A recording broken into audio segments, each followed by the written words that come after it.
Russian Su27 jet fighter apparently lost power during high-speed manoeuvres at the Airshow in the western Ukraine near the Polish border.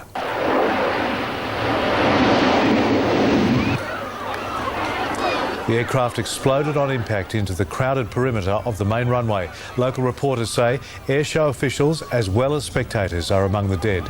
The impact left wreckage scattered over a wide area, with shocked spectators trying to treat the injured and carry away the dead.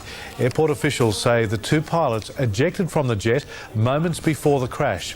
An official inquiry has been launched into the cause of the disaster.